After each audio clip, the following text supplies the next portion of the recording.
Hello guys, welcome back to education IQ। I hope आप सब अच्छे होंगे। तो आज का जो हमारा द हिंदू एडिटोरियल आर्टिकल है वो है what Indians should be saying to the US on June 21। सबसे पहले हम लोग हेडिंग का मतलब समझते हैं। हेडिंग का मतलब है कि जो इंडियंस हैं वो यूएस को जो है उनको क्या कहना चाहिए जून 21 को। जून 21 जो अभी आने वाला है उस टाइम पे हम जो इंडियंस हैं उनको क्या कहना चाहिए, किसको? यूएस को। यूएस मतलब यूनाइटेड स्टेट्स को। तो पूरा हम लोग डिटेल में पढ़ेंगे इसके अंदर में क्या लिखा हुआ है। एक एक लाइन को मैं हिंदी में पढ़ाऊँगा। कोई भी डिफ़िकल्ट वर्ड मीनिंग आएगा, कोई भी इंपॉर्टेंट टर्म आएगी, उसको मैं आपको साथ साथ में बताता चलूँगा। तो स्टार्टिंग से लेके लास्ट तक वीडियो देखना। एक बार मेरे से पढ़ने के बाद इसको खुद से पढ़ना। इसका PDF जो है वो आपको टेलीग्राम पे मिल जाएगा। टेलीग्राम को आप लोग सब्सक्राइब कर लेना, जिसका लिंक आपको कमेंट में मिल जाएगा। तो स्टार्ट करते हैं आज का the Hindu editorial article without any time waste. तो क्या लिखा हुआ है? When this April, India surpassed China as the world's most populous nation, commentators were quick to declare this as India's century, a plaudit primarily reflecting the so-called demographic dividend। अब ये demographic dividend क्या होता है? जब बढ़ती population से, जब मतलब पॉपुलेशन स्ट्रक्चर में कोई चेंज होता है, उससे जो फ़ायदा मिलता है कंट्री को, उसको बोलते हैं डेमोग्राफिक डिविडेंड। तो जब इस अप्रैल में हम जो इंडिया वाले हैं उन्होंने चाइना जो मोस्ट पॉपुलस कंट्री थी उनकी पॉपुलेशन को क्रॉस कर दिया। आपको पता है इंडिया भी मोस्ट पॉपुलस कंट्रीज बन गया है। तो जो कमेंटेटर्स हैं, कमेंटेटर्स मतलब जो विशेषज्ञ हैं, उन्होंने क्विक मतलब जल्दी से ये डिक्लेयर कर दिया कि ये जो सेंचुरी होने वाली है, ये जो दशक होने वाला है ना, ये इंडिया का होने वाला है। ए प्लॉडिट, प्लॉडिट का मतलब होता है तारीफ़ करना। ए प्लॉडिट प्राइमरली रिफ्लेक्टिंग, और ये जो तारीफ़ की उन्होंने, ये क्या रिफ्लेक्ट करती है, ये क्या बताती है? दी सो कॉल्ड डेमोग्राफिक डिविडेंड। ये हमें डेमोग्राफिक डिविडेंड के बारे में बताती है। मतलब कैसे जब पॉपुलेशन में चेंज आता है किसी कंट्री के, तो कैसे उसको फ़ायदा हो सकता है, उसके बारे में हमें बताती है। By 2030, the ratio of India's working age population to its total population will reach 70%। 2030 तक जो रेशो है इंडिया की वर्किंग एज पॉपुलेशन का, उसकी टोटल पॉपुलेशन से अगर आप लोग तुलना करोगे तो वो 70% तक पहुंच जाएगा। The highest of any large economy in the world, और ये सबसे ज़्यादा हो जाएगा। मतलब जो वर्किंग एज पॉपुलेशन होगी उसकी रेशो जो है वो काफ़ी ज़्यादा बढ़ जाएगी, और ये लार्जेस्ट इकोनॉमी होगी वर्ल्ड में। This is a work force of extra ordinary magnitude, और ये जो वर्क फोर्स होगी ना, इसका मैग्नीट्यूड मतलब इसकी जो क्षमता होगी काम करने की, वो एक्स्ट्रा ऑर्डनरी होगी। ठीक है।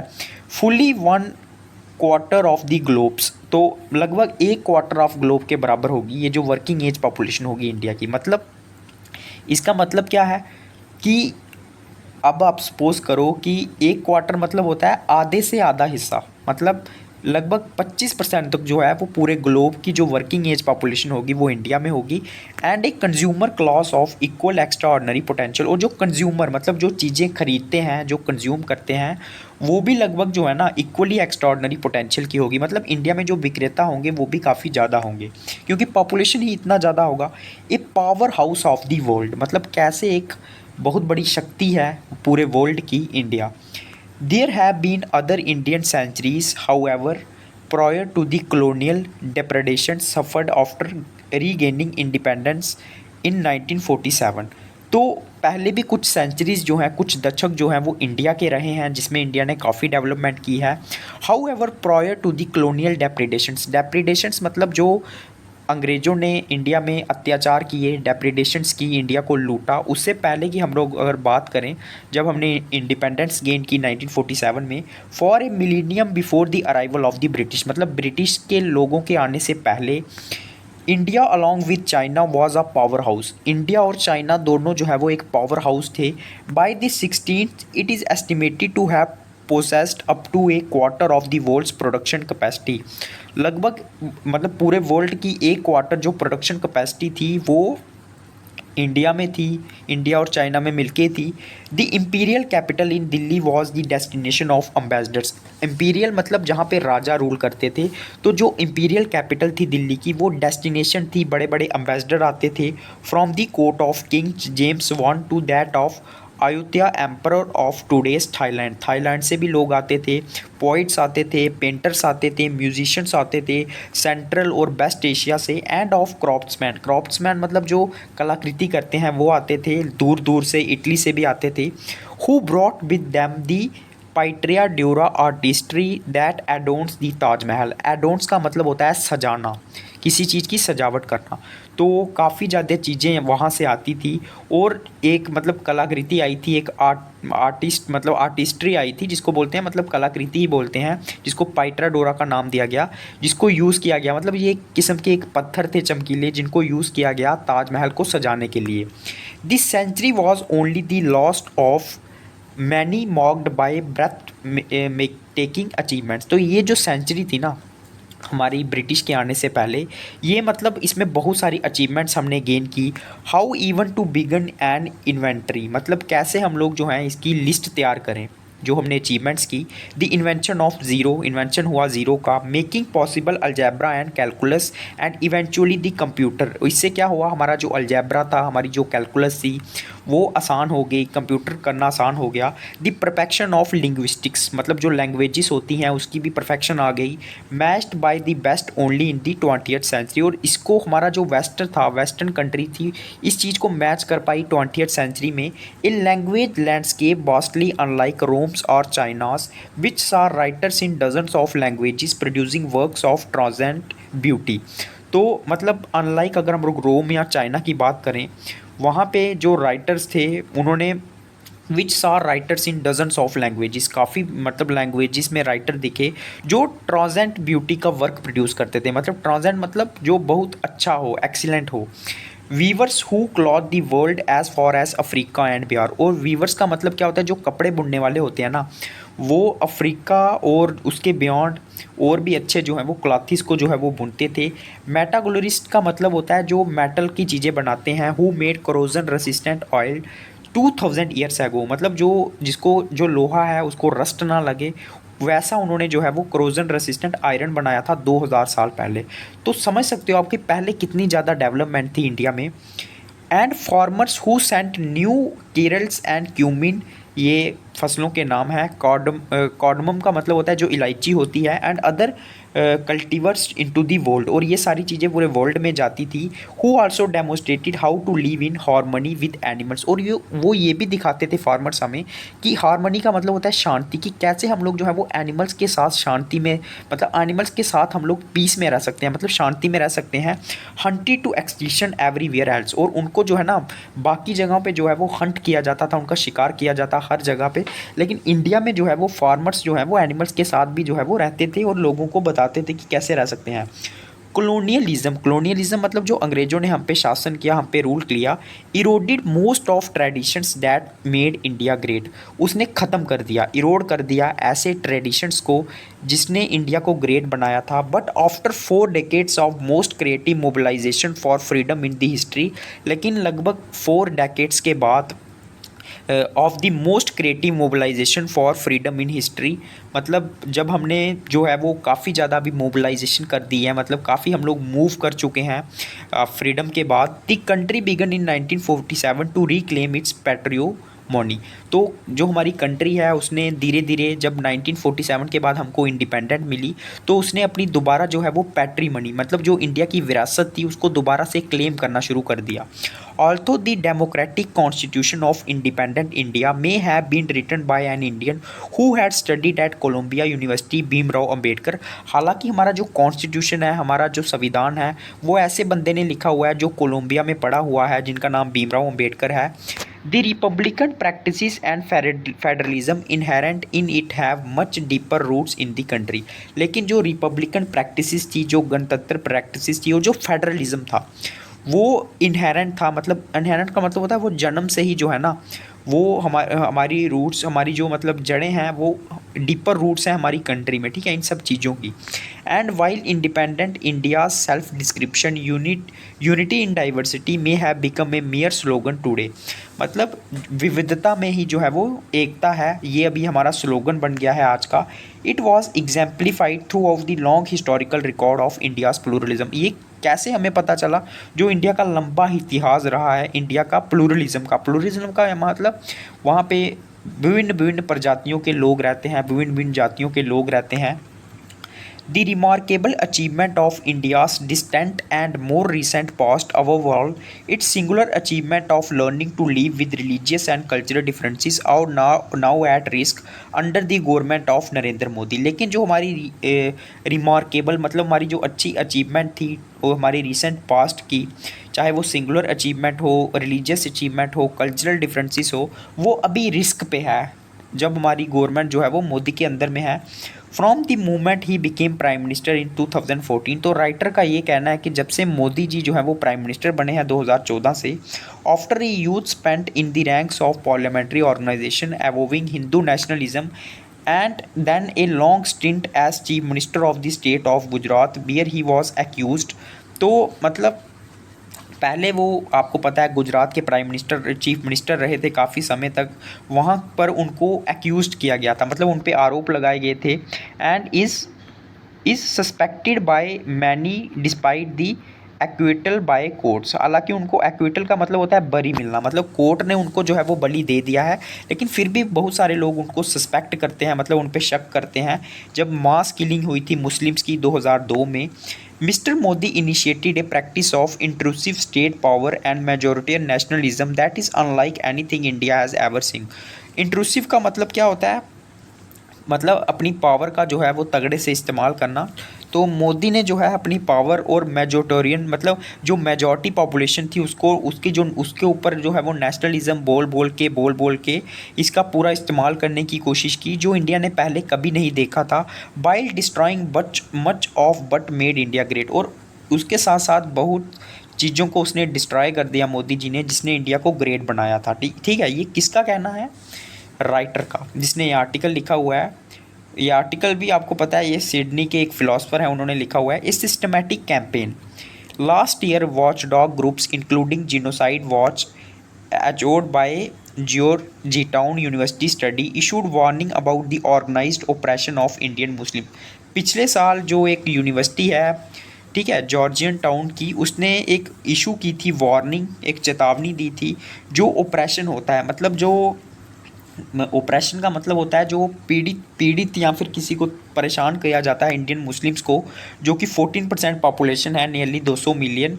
It cited in particular the 2019 revocation of the special autonomous status of Kashmir ending 7 decades of protection। तो ये हमें बताता है जब 2019 में जो 370 आर्टिकल था उसको ख़त्म कर दिया गया था, सिटीजनशिप अमेंडमेंट एक्ट लाने की कोशिश की गई थी, और जो नेशनल रजिस्टर ऑफ सिटीजन्स था, और इसका एम क्या था? एक्सपेलिंग मुस्लिम रिफ्यूजीज़, मतलब मुस्लिम रिफ्यूजीज़ को बाहर निकालना from Bangladesh, but also reducing to second class citizenship, और उनको सेकंड क्लास सिटीजनशिप बनाने की कोशिश करना। Millions of Indian Muslims who lack documents, जिनके पास डॉक्यूमेंट्स नहीं थे, that many Indians lack, and anti conversion laws which the United States Commission on International Religion Freedom has found to be inconsistent with human rights। और जो उनका anti conversion law है, ठीक है, जिसको जो इंटरनेशनल रिलीजियस फ्रीडम है वो उसको इनकन्सिस्टेंट मानता है, मतलब ह्यूमन राइट्स के खिलाफ मानता है। And this is to say nothing of daily arrest and detention of Muslims on no lawful grounds. तो मतलब मुस्लिम्स को जो है वो अरेस्ट किया जाता है बिना किसी लॉ के, बिना किसी कानून के। And repeated beatings by and lynching of Muslim shopkeepers and tradesman, और लिंचिंग की जाती है, उनको मारा जाता है शॉपकीपर्स को, ट्रेडमैन्स को। In a word Mister Modi's government persecute का मतलब होता है किसी को उत्पीड़न करना। Persecutes Muslim both by the construction of laws and governmental practice. तो आथर का ये कहना है कि ये जो मिस्टर मोदी की गवर्नमेंट है ये परसिक्यूट कर रही है, मतलब उत्पीड़न कर रही है मुस्लिम्स का, बाय लॉ भी और बाय गवर्नमेंट प्रैक्टिस से भी, दैट वायलेट ह्यूमन राइट, जो ह्यूमन राइट्स को वायलेट करता है। While maintaining silence over the atrocities मतलब जो उत्पीड़न होते हैं, जो मतलब डिस्ट्रक्शन होती है, committed against them by the lethal energies its own religious nationalism has unleashed. तो किस तरह से उसको किया जाता है, इस चीज़ के ऊपर साइलेंस बनाया जाता है। जो भी एट्रोसिटीज़ होती हैं, घटनाएं होती हैं उनके खिलाफ, मुस्लिम्स के खिलाफ, लेथल एनर्जीज़ के द्वारा, ठीक है। और इसको जो है ना एक रिलीजियस नेशनलिज्म से जोड़ा जाता है। Under Mr Modi the government has pursued a systematic campaign to destroy civil society. Mr Modi के अंदर जो गवर्नमेंट थी उसने एक सिस्टमेटिक कैंपेन अपनाया हुआ है सिविल सोसाइटी को डिस्ट्रॉय करने के लिए। Outlawing non governmental organisations, undermining universities. Undermining का मतलब होता है कमज़ोर करना, यूनिवर्सिटीज़ को कमज़ोर करने की कोशिश की जा रही है। And harassing the independent press, और प्रेस को जो है वो हरास किया जाता है, ठीक है।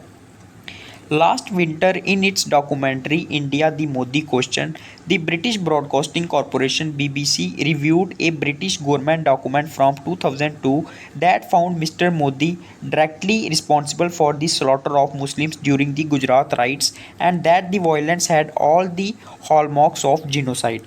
तो पिछले विंटर एक डॉक्यूमेंट्री रिलीज़ हुई थी इंडिया दी मोदी क्वेश्चन, जिसको बीबीसी ने ब्रॉडकास्ट किया था, जिसमें जो एक ब्रिटिश गवर्नमेंट डॉक्यूमेंट था 2002 का, जिसने क्लियरली मिस्टर मोदी को रिस्पॉन्सिबल बताया था जो मुस्लिम्स का स्लाटर हुआ था, मतलब मारा गया था जब गुजरात के दंगे हुए थे।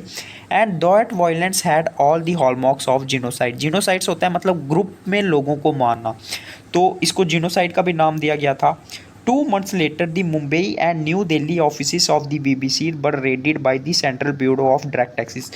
जब ये डॉक्यूमेंट्री आई उसके 2 महीने बाद जो बीबीसी के जो दफ्तर थे मुंबई में, दिल्ली में, उनके ऊपर रेड की गई, citing irregularities and discrepancies in the broadcaster taxes. इसमें इरेगुलरिटीज़ पाई गई कि आपने टैक्सेस पे नहीं किए हैं, किसी ना किसी तरीके से बीबीसी को परेशान करने की कोशिश की गई। Comparable tactics have been used against environmental groups including Oxfam India, Environics Trust and the Legal Initiative for Forest and Environment Life, whose director, the lawyer Ritvik Datta, has been persecuted by the Central Bureau of Investigation as well as against the Center for Policy Research. तो ऐसा ही जो है ना comparable tactics, मतलब ऐसे ही move use किए गए हैं इन्वायरमेंटल ग्रुप्स के ख़िलाफ़ भी। इसमें ऑक्सफॉर्म इंडिया, जो इन्वॉर्निक्स ट्रस्ट है, लीगल इनिशिएटिव है फॉरेस्ट लाइफ को लेके, ठीक है, इनके ऊपर भी जो है सेंट्रल ब्यूरो ऑफ इन्वेस्टिगेशन ने परसिक्यूटेड किया है इनको भी। परसिक्यूटेड का मतलब होता है उत्पीड़न करना। और central of policy of research के खिलाफ भी India's leading public policy think tank. In each case their foreign contribution licence was cancels. क्या किया गया इनके साथ, जो भी मतलब गवर्नमेंट के खिलाफ बोलता था उनका जो फॉरेन का लाइसेंस होता है उसको कैंसिल कर दिया गया। Effectively ending their capacity to function, मतलब उनकी जो फंक्शन करने की जो कैपेसिटी है उसको ही ख़त्म कर दिया गया। There has been a concentrated attack to undermine the intellectual and administrative autonomy of the Jawaharlal Nehru university. तो मतलब कंसनट्रेटेड अटैक किए गए, अंडरमाइन का मतलब होता है कमज़ोर करने के लिए, जो हमारी जवाहरलाल नेहरू जेएनयू यूनिवर्सिटी है, the most distinguished institution of higher education on the country and research institute such as central for study of developing society in New Delhi and central for studies in social sciences Kolkata. तो इन सारे institutes को भी कमज़ोर करने की कोशिश की गई। उसके बाद क्या है, long admired for their intellectual freedom have suddenly had their budget slashed by the central government. इन सब के बजट्स को गवर्नमेंट ने लो कर दिया, ठीक है। The independent press have virtually been silence, लेकिन जो हमारी प्रेस है, जो मीडिया है, वो साइलेंस है, इस पर चुप है। Press media violations in India, a report from the International Press Institute identified 83 violations between April and September. तो जो इंटरनेशनल जो वायलेशन मतलब देखती है इंटरनेशनल प्रेस इंस्टीट्यूट है, उसने बताया है कि इंडिया की जो प्रेस है ना उसने लगभग 83 वायलेशंस किए हैं, रूल तोड़े हैं अप्रैल और सितंबर के बीच में। Over the past 8 years the Modi government and BJP supporters have attempted to silence independent media through attacks and repressive laws. तो जो मोदी गवर्नमेंट है वो लगातार मीडिया को जो है ना वो चुप करने की कोशिश करती है, उनको साइलेंस करने की कोशिश करती है, उनके ऊपर अटैक करके और ऐसे कानून बना के। At least 18 journalist face physical attacks and violence during his monitoring period. लगभग 18 जर्नलिस्ट को जो है वो अटैक्स का सामना करना पड़ा, with cases involving both state and non state actors. इसमें स्टेट भी एक्टर्स शामिल थे जो गवर्नमेंट का पार्ट हैं, और जो नॉन स्टेट एक्टर्स हैं वो भी शामिल थे। दी अडानी सागा, सागा मतलब जो अडानी जो ग्रुप है, some of these abuses and assaults have targeted legitimate opposition to the activities of one company Adani Enterprises, whose director is the Modi intimate. तो some of these abuses and assaults have targeted legitimate opposition. तो ये जो assault थे ना, उसने target किसको किया था? जो लेजिटिमेट अपोजिशन है, जो अडानी ग्रुप को आपको पता है मोदी गवर्नमेंट सपोर्ट करता है, उसकी वजह से दिस ग्लोबल कॉन्ग्लोमरेट मतलब ये जो ग्रुप है इसका हेडक्वार्टर दिल्ली में है, has been much in the news. In November the New York Times reported that the company's president Gautam Adani was named the richest man in Asia. Gautam Adani जो है वो रिचेस्ट मैन उनको बताया गया। Soon thereafter a New York financial research firm demonstrated that he had been running the largest con in corporate history.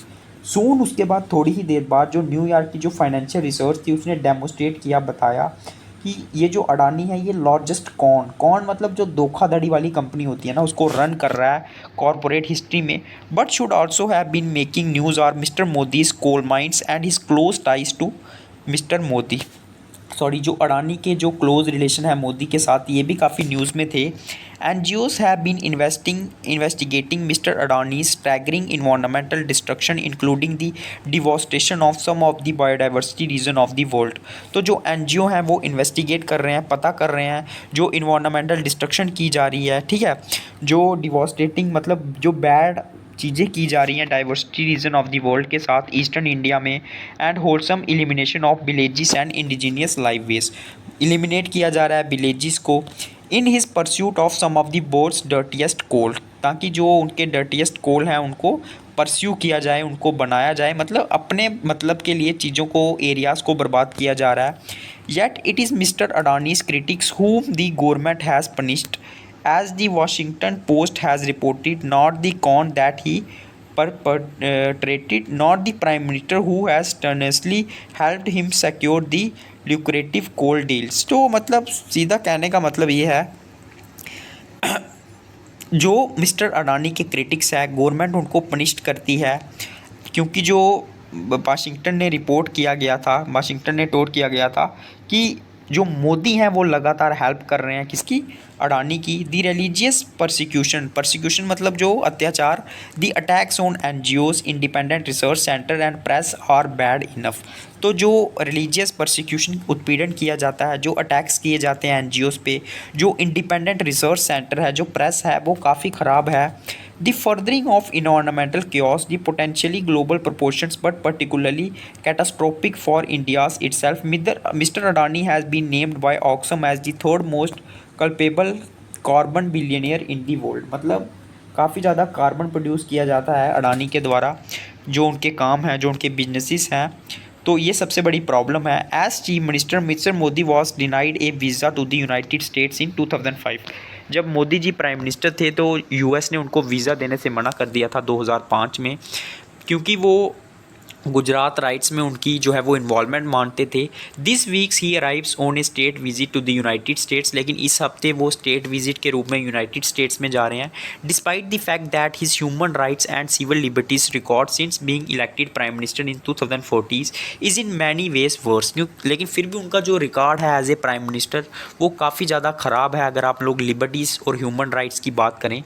The plain fact is that this record has been totally ignored by the president Barack Obama, Donald Trump and Joe Biden.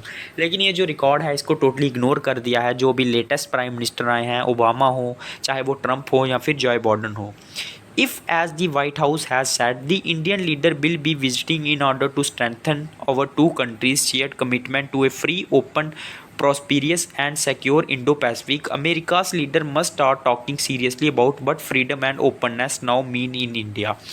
अगर जो हमारा जो white house है, मतलब Joe Biden है वो ये बोलते हैं कि प्राइम मिनिस्टर का जो विजिट है वो मजबूत करेगा दोनों कंट्रीज़ को, और उनकी जो कमिटमेंट है कि वो फ्री, ओपन और प्रॉस्पेरियस इंडो पैसिफिक रखेंगे। American leaders must start taking seriously about but freedom openness now mean India. लेकिन अमेरिकन लीडर्स को ये भी सोचना होगा कि क्या फ्रीडम और ओपननेस है इंडिया में। India will only inaugurate and Indian century if its great traditions of pluralism and respect for diversity can be recovered. India की ये जो मतलब सेंचुरी है, ये दर्शक इंडिया का तभी बन सकता है अगर इंडिया के जो पुराने ट्रेडिशंस के, प्लूरलिज्म के, जितने डाइवर्सिटी ऑफ अलग अलग लोग रहते थे और जो रिस्पेक्ट है अलग अलग डाइवर्सिटी के लिए, जब हम उसको रिकवर कर लेंगे। तो ये था आज का द हिंदू एडिटोरियल आर्टिकल। जिसको लाइक करा, मतलब जिसने पूरा देखा, लाइक करना, कमेंट करना और चैनल को सब्सक्राइब कर लेना। टेलीग्राम पे जाके इसको एक बार खुद से रीड कर देना। जय हिंद।